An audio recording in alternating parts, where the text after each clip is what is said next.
I would say like consume. I'm assuming you're an artist. Yeah. Consume great art. Consume as much great art as you can. Not just music, but film, TV show. Fucking go to museums and walk around and look at shit, because that's gonna inspire you so much. Architecture, like all of my favorite artists are multi-hyphenates. The Kanyes, the Donald Glovers of the world. Even do like Jamie Foxx. I love Jamie Foxx, and they all had their hands on a lot of pots, and they could do that because they soaked up so much game from all these different areas. So that's my advice to you. Thank you. Yeah, I got appreciate that. For real, man. Thank you.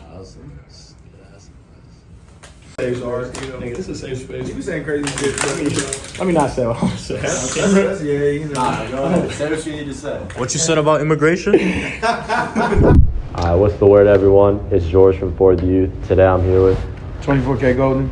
And this is legendary. You just performed at Schubas Tavern in Chicago. You said this is your first time in Chicago while it was snowing, right? While it was snowing. While it was snowing. You've been here before, right? I've been here like almost 10 times probably. Damn, yeah. okay. I got a lot of love for this city.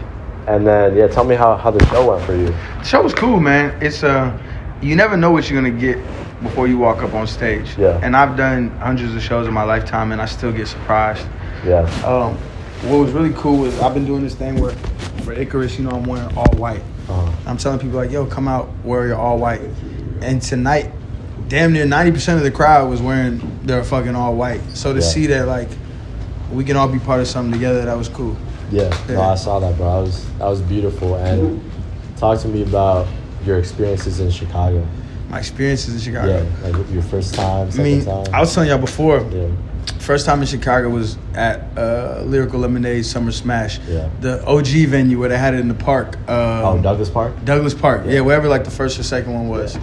And I was just a kid, bro. I was like 18 or 19, using my fake ID to get into clubs and talk to girls and fucking mooch liquor off of whoever's table I could. Yeah. But what always surprised me about Chicago was that it's such a big city. You know, I think it's like, the third biggest city in America? Yeah. But everyone's got that Midwest hospitality. Like, people are genuinely kind out here, and they look out for one another, and they're like warm and inviting. And that's kind of who I am as a person too. So it felt nice to be in a place that like reflected that energy. Yeah. No, and like it's crazy. 2 years ago, like I pulled up to this like event. Grammys thing. I should not have even been there. Like I was nowhere, and then I just like walked up to you, asked for an interview, and here we are now. What is your message for the youth? I don't know. Don't be an idiot. And then, what's your favorite song you've released? Probably Good Intentions. I just put out in January. So shit comes full circle, and I appreciate you for taking the time. Yeah, man, running it back. No, definitely. So talk to me about like LA, because you went to USC, right? Yeah. How was that like for you going? So I'm from San Francisco. Yeah. It's another part of California, and whenever people from out of town, whenever I tell that to people from out of town, they're like, "Oh, you from LA?" I'm like, "No, I'm from San Francisco." And they're like, "Nah, it's the same thing." Yeah. But ask anybody from the Bay or anybody from LA, they'll tell you it's not the same thing. Yeah. San Francisco, the Bay in general, is a lot smaller. It's a lot more of a tight-knit community. But LA is just like dreamland in a sense of opportunity, and there's always shit going on, and all the artists that I admire have lived there or spent time there at some point. So to come there was like a dream come true. Yeah. And I've been there for like 7 years now. I started off at SC, fucking making music there and like getting it popping on campus. Yeah. And it was like a college movie. It was like American Pie. Yeah. No, I like, bro. Like I have some friends who go to USC, and they're always talking about like how you made a USC. It's called like Bitch I Go to USC. Yeah. Yep. So that's crazy because like that, like you damn near made like a school anthem. Unofficial school anthem. Unofficial, yeah. Yo, and we shot the video for that all on campus too. Yeah. And I was like, I remember being so worried. Like I pray that the administration doesn't try and take it down or whatever. Yeah. But they never did it. They never said anything about it to me. So shout out That's USC. good. Shout out admin. While you on that topic, I'm sure you know firsthand, being a student and pursuing what you love, especially when it's shit that you can't really major in a lot of times. Yeah. You know what I mean? You gonna talk to us more about that? Yeah, there's no major for being a music artist. You know, it's something that's got to be in you.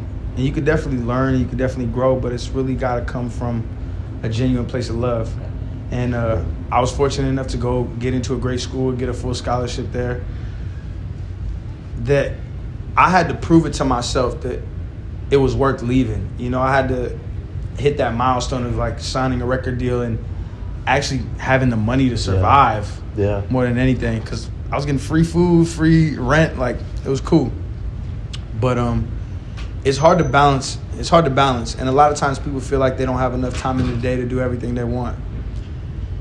And in some cases that's true, but there's so much time in the day. If you really lock in and you really are efficient and you really prioritize what really matters to you, you can do it all. Because I was doing class from fucking 9 a.m. to 4 p.m. and then going to the studio after and grinding out my homework after that. So it's possible. It's not. It's if you think it's impossible, it's just an excuse. Yeah. And it's okay to be scared, but courage is being scared and pushing through it. And I got one more question. I want to head to this side of the conversation. I feel like it'll be good for you too. Okay, think in two sections: post-Icarus and pre-Icarus. Mm-hmm. I'm sure you could agree that what you're making with Icarus is sort of new, right? It's not what you've done your whole life. It's not what you're used to doing, what other people may be used to. Mm-hmm. You want to talk to us more about that? Yeah, man. I mean,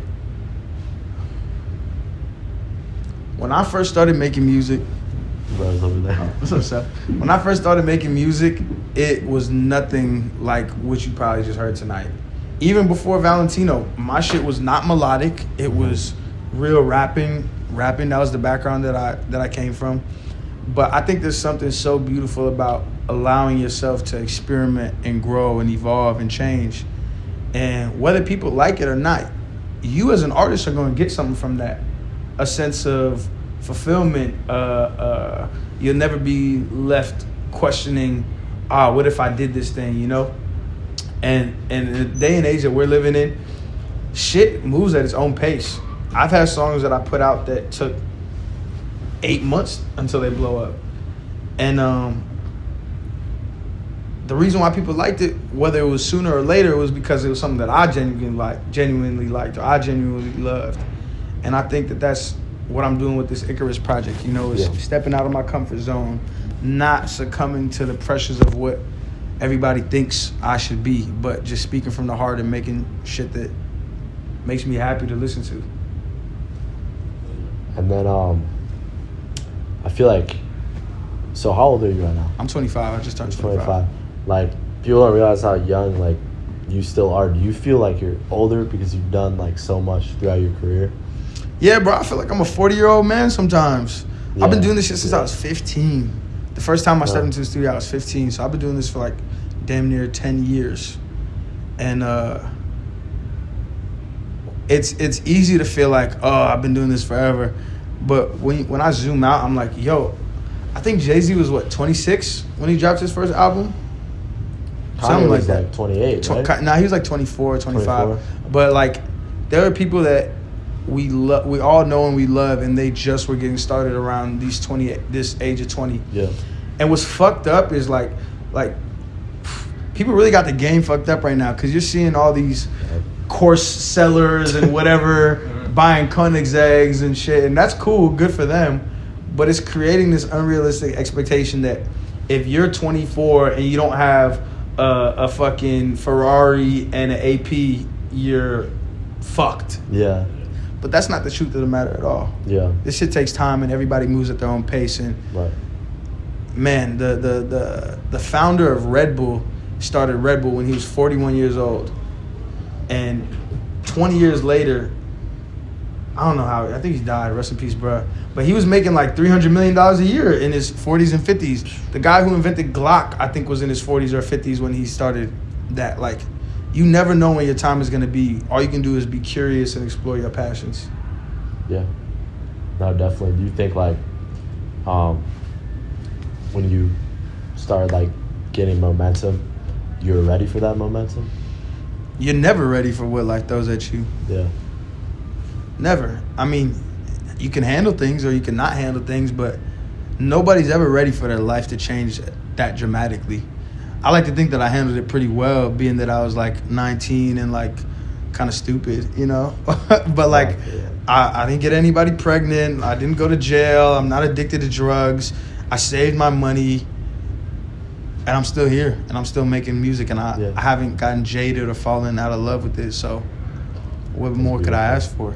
Exactly, that's beautiful. Yeah. And like, just seeing the crowd of people here tonight, I could tell like each and every single person was actually engaged, and they actually, what's the word, like more than just like a listener.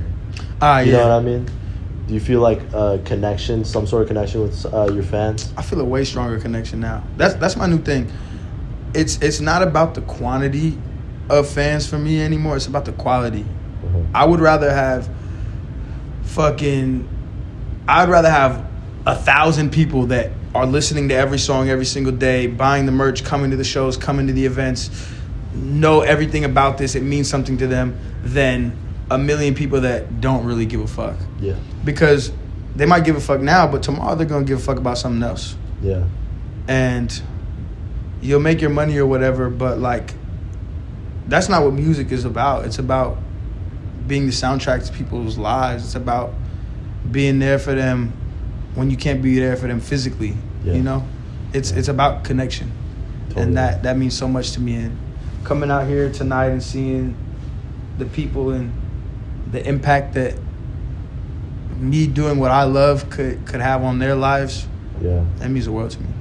Yeah. And like, man, it's crazy because like, especially when you first started and like just seeing the whole journey, and even like now, I feel like you still inspire so many people that I'm sure you know, but there's still so many people out there who like are inspired by you. So thank you for that. And then what would you say, switching the topic, have you eaten at any spots here in Chicago yet? Bro, I've eaten at some. What's that place that we go to for breakfast sometimes? Wishbone. Love Wishbone. They're still popping. They're still doing the thing. I don't know. I fucking hope so, because their food is amazing. Wishbone's great. I like Illuminati's. I like Cheval. We had Pequod's today. Okay. I thought it was all right. What about you? You tried Portillo's? Yeah, I had Portillo's. A little late night. Yes, sir. That was cool. It's like good, like drunk food. Yeah. But I probably wouldn't eat it in the daytime. Yeah. I feel that. That's it's not bad. It's just fair. Like, you know. You still have a bearded dragon? No, I gave my bearded dragon. There was a kid was it Michigan? Minnesota. There was a Make-A-Wish kid who he had a terminal illness, and he really loved reptiles. Him and his whole family love reptiles, and I was one of his favorite artists. So the foundation reached out to me, and they were like, yo, could he adopt it as, you know, like his wish? And so we pulled up to him. I think this was 2024, and I had a show in Minnesota, and we stopped by his family's farm and like met the whole family and dropped off Puff. And bro had a whole zoo in there. He had like turtles and geckos and salamanders and shit.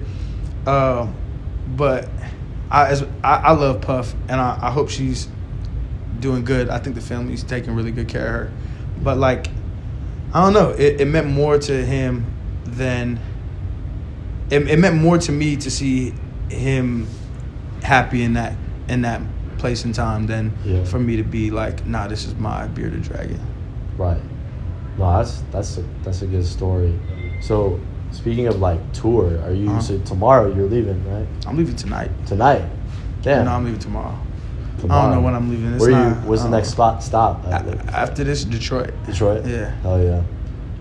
How many more stops do you have after this? So Detroit, Toronto, DC, New York. So 4 more stops. And then we're doing like a southern leg in January, like Atlanta, Texas, North Carolina, probably some more places too that I can't remember right now. Okay. And Nashville. Nashville. Oh, okay.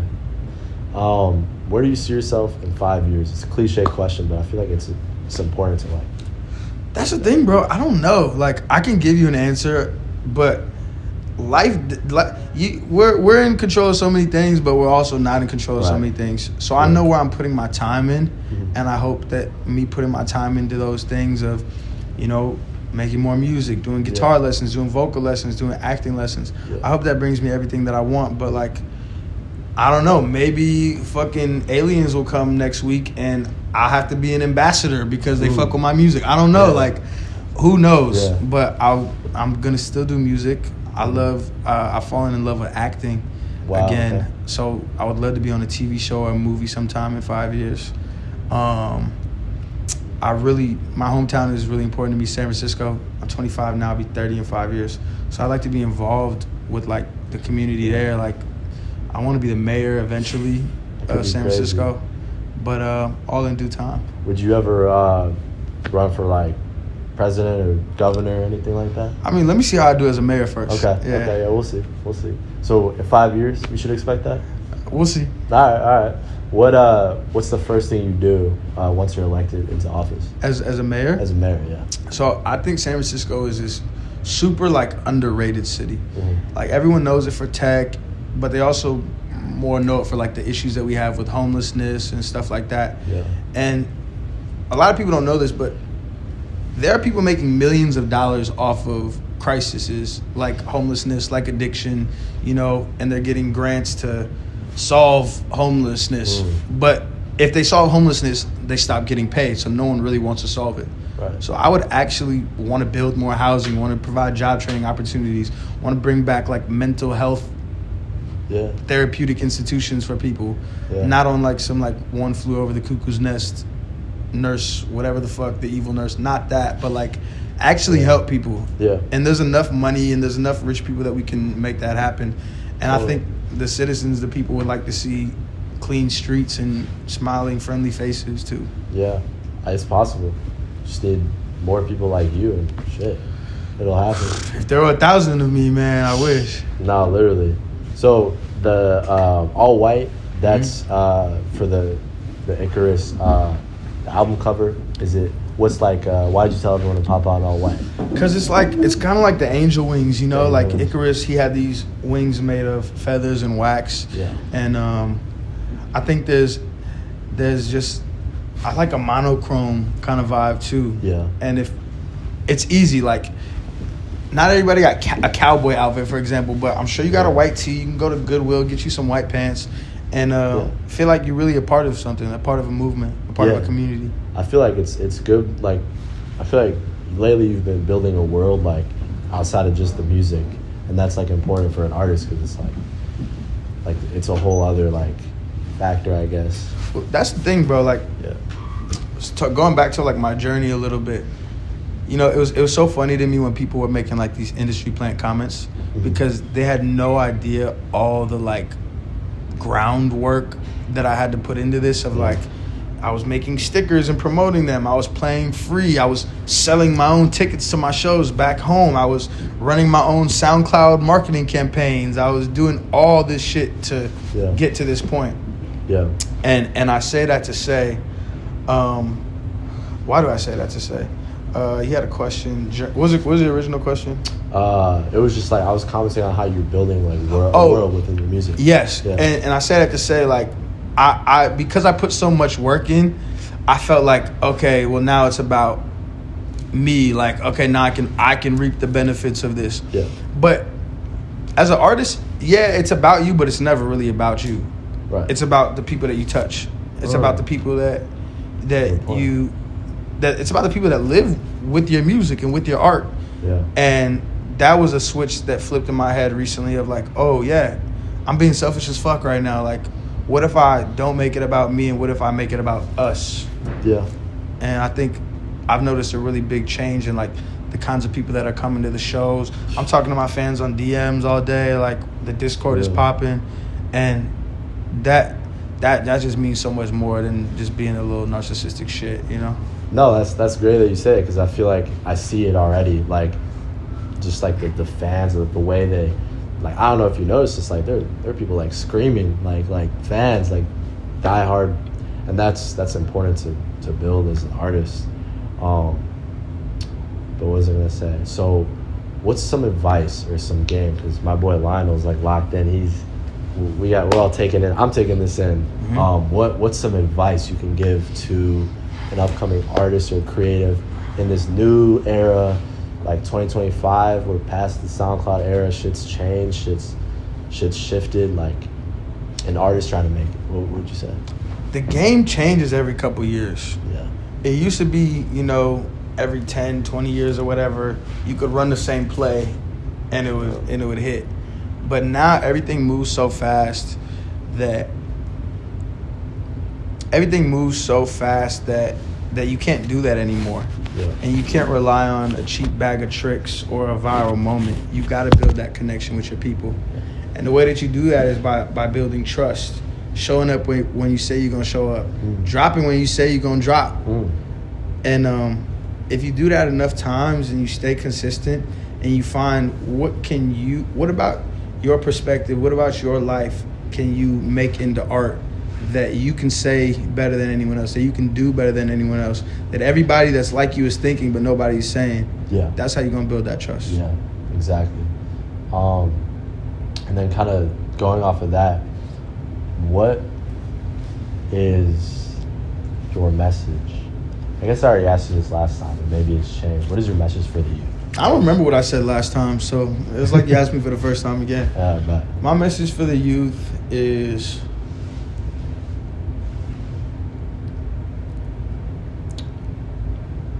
pick your heroes wisely. Pick your heroes wisely. Everybody's a person, and if one person can do something, theoretically, another person can do that thing too. Don't believe the hype. Don't believe the facade. Don't believe the course sellers. Believe the people that make you believe in yourself. Yeah. And then, you got anything dropping? Anything coming?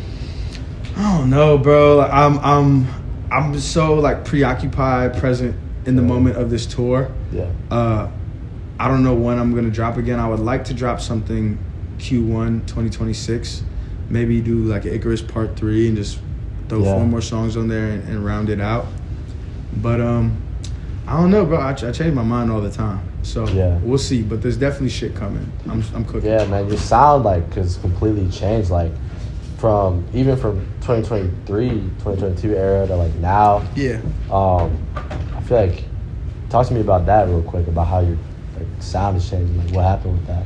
So it's funny because when I was growing up, I mean, I listened to a lot of different stuff growing up, but when I was like middle school to high school, I exclusively listened to rap music, like Young Thug, Future, Kanye, Drake, A$AP Rocky. Those were all my guys, and I still listen to them now.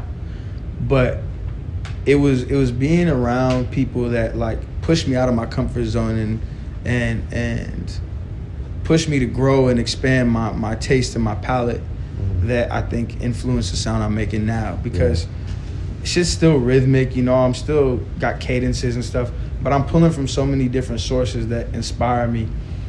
And it's a beautiful thing to be able to grow and to be able to evolve and to have an audience that can do that with you. Yeah.